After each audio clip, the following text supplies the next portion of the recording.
Good evening, everybody. James Hancock here, back to review episode 4 of the Orville, an episode called If the Stars Should Appear. I should apologize in advance for my slovenly appearance. I just noticed that my Star Trek t-shirt is officially falling apart. So this might be the last time this t-shirt makes an appearance on this channel, but the Orville's getting so goddamn good that I might just need to hunt down an Orville t-shirt, because this episode by far is my favorite so far of the season. It really felt like Star Trek The Next Generation in its heyday. The episode featured a story that could almost be its own feature film, but I will totally take the scenario in a bite-sized chunk. But what's really interesting is watching this episode after seeing the first 2 episodes of Star Trek Discovery this past Sunday. A year from now, sci-fi fans are going to be talking about this fall, because we literally are watching a horse race between 2 rival franchises that are doing totally different things.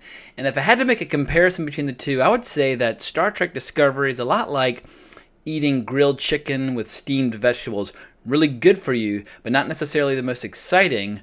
Whereas the Orville is like a hot fudge sundae. It's pure comfort food with a little dash of political and or moral allegory. And it's going to be fascinating in a couple weeks' time to look back and see how these 2 seasons develop. Right now, it looks as if my loyalty is going to belong to the Orville, although I am hoping that Star Trek Discovery will be absolutely sensational as that season continues to develop. But if the Orville keeps cranking out episodes like the one I just saw, it's going to be hard to deny that the Orville in a lot of ways is kind of beating the official Star Trek at their own game, especially if what you want from Star Trek is the flavor of the late 80s, early 90s that a lot of us know and remember so well from our own childhoods. Star Trek has always presented interesting scenarios and or allegories that have a lot of applicability, and I feel like Star Trek is at its best when it's not beating you over the head with a specific message, but just giving you a premise that allows you to infer certain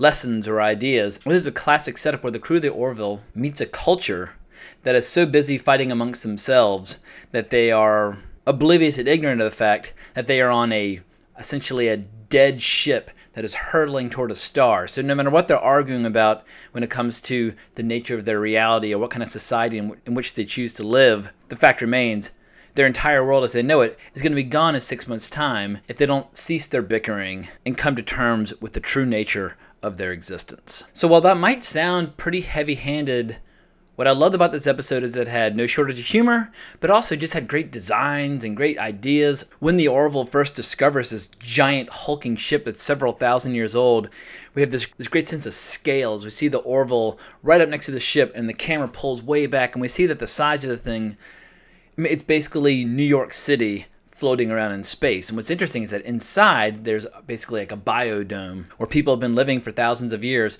totally unaware of the fact that they are on a ship. But now there are several reformers who are part of a clandestine group that are starting to suspect not everything is as it appears to be. And of course you have an oppressive regime that is trying to maintain the status quo. Mercer, Kelly, Alara Katan, Isaac, and Dr. Claire Finn start to explore this scenario, and what complicates things is that the Orville is summoned away for a rescue mission. There's a ship that's under attack by the Krill, which once again is Star Trek at its finest, where you have a fascinating conflict up in space between ships, while at the same time you have a more intimate conflict down on the surface of a planet, or at least a planet-like vessel. That's what made Star Trek First Contact so cool, because on one hand you got to see on Earth them trying to build the first engine capable of warp speed, and then up in space you got to see Picard leading this desperate battle against the Borg, trying to save his own ship. A lot of folks have criticized the Orville's bathroom humor, and I don't think that's probably going to change or evolve or become refined anytime soon. If you don't like jokes about sending dick pics to Isaac, whereupon he gets confused as to when you're calling someone a dick, whether or not that's a compliment, because he knows that Earth men are very proud of their equipment,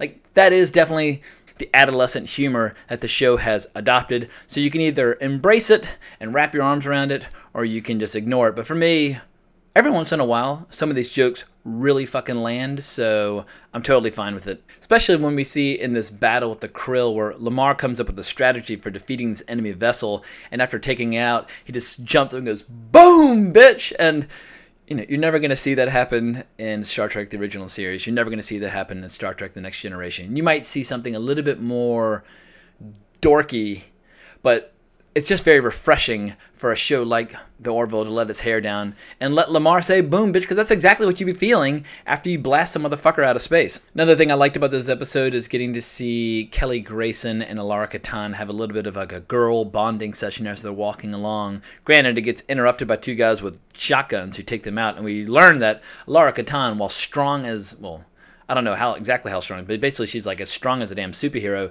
She is not bulletproof, and when she gets shot point blank, it takes her ass out. She rolls down a hill. Luckily, Claire Finn is able to heal and repair the damage, but we see that Alara Katan, her strength and her power definitely has limits. If you were a fan of Twin Peaks: The Return this past summer, this episode had a special treat in store because Rodney Mitchum, one of the Mitchum brothers, played the villain in this. And granted, his role was not as interesting in this as it was in Twin Peaks: The Return, but I missed Twin Peaks: The Return desperately. So it was great to just get a little taste of that show in The Orville. But the most notable aspect of this episode, for me at least, was it was the first episode of this season that actually gave me chills. I actually had goosebumps on my arms, the hairs on my forearms standing straight up. It all stemmed from this scene where they discover the bridge of this giant ship, and we learn that this ship set out thousands of years ago, and they knew it was going to take several generations to get where they were going, which is why they built that giant biodome. But due to like an ion storm, their engines were taken out, and we get this great message from Liam Neeson. And Liam Neeson's one of my favorite actors. I'm always a huge fan of him.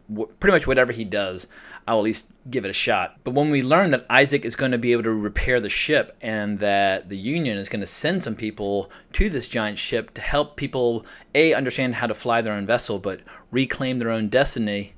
Perhaps it is hokey, perhaps it is sentimental, but for whatever reason, the emotions just absolutely struck home. And I think that's why The Orville is going to continue to find an audience, because if you just want dick jokes, the show's got it. Or if you want just legitimate classic Star Trek, the show's got it. Or if you want a show with some heart, it's got it. So is it a perfect show? No. Does it hit a home run every week? No. But I'm definitely going to be showing up to watch each and every single episode, especially since we see that in the teaser for the next episode, Charlize Theron, one of my favorite actresses, she's going to play the antagonist. She shows up and makes Ed Mercer fall in love with her, and she does to take over the ship. If we're going to be seeing actors like Liam Neeson and Charlize Theron showing up on a weekly basis, it's going to get ugly when people start doing the compare and contrast between The Orville and Star Trek Discovery, or STD as some people have started calling it.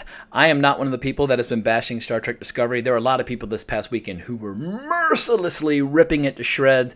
I think they perhaps overstated the case a tad. I'm totally going to give Star Trek Discovery a chance, but no matter what happens with Discovery, I've always got The Orville. So I hope you enjoyed this recap and review. I hope you're enjoying the show. Please consider giving my channel a subscribe. I greatly appreciate the support. And if you want to talk more, hunt me down on Twitter at Colbrax, or leave a comment in the comments below. But thank you so much for watching, and I'll talk to y'all again in the very near future.